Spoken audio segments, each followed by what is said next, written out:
The other day I posted about NIFT का जो result का इशू हुआ विथ एनटीए, और काफ़ी सारे स्टूडेंट्स इसके चक्कर में बहुत ज़्यादा डिसअपॉइंटेड हुए जिस तरीके से एनटीए ने इसको हैंडल किया। न्यूज़ में बस दिखाया कि सिर्फ 15 लोगों को ऐसा कुछ प्रॉब्लम इशू हुआ था और उन्होंने वो रिजॉल्व कर दिया, जबकि नंबर्स आर टू हाई। बहुत ज़्यादा लोग हैं जो इससे इफेक्ट हुए हैं, students.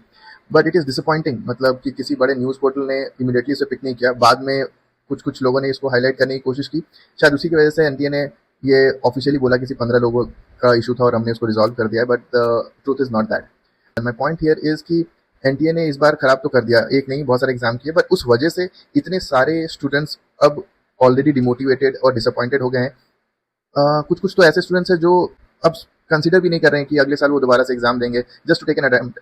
So I want to just tell the students, अब बॉल आपकी कोर्ट में है कि यहाँ से क्या करना है, क्योंकि आप लोगों ने देख लिया कि एनटीए ने और बैक बाय गवर्नमेंट किस तरीके से इस पूरे चीज़ों को हैंडल कर रहे हैं।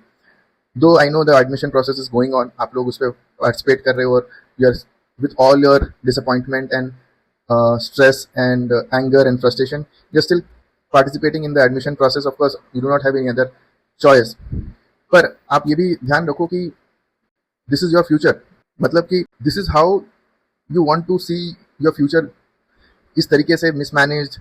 क्योंकि अगर ये अभी हुआ है और इस तरीके से अभी हो रहा है तो I don't know where this thing will go. I think students सबको, आई थिंक सारे स्टूडेंट्स इरेस्पेक्टिव ऑफ कौन से डिज़ाइन से हैं, एनटीए से, medical, engineering, I think it is in their hand and most of you are or will be the first time voter in the coming year.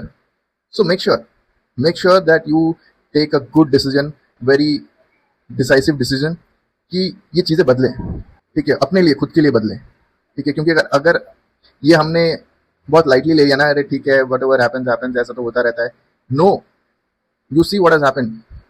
तो अभी आप लोगों के हाथ में पावर है, आने वाले टाइम पे आपको फर्स्ट टाइम वोट करने का मौका मिलेगा, आपको फर्स्ट टाइम पार्टिसिपेट करने का मौका मिलेगा कि हम इस चीज़ को कैसे बदल सकते हैं।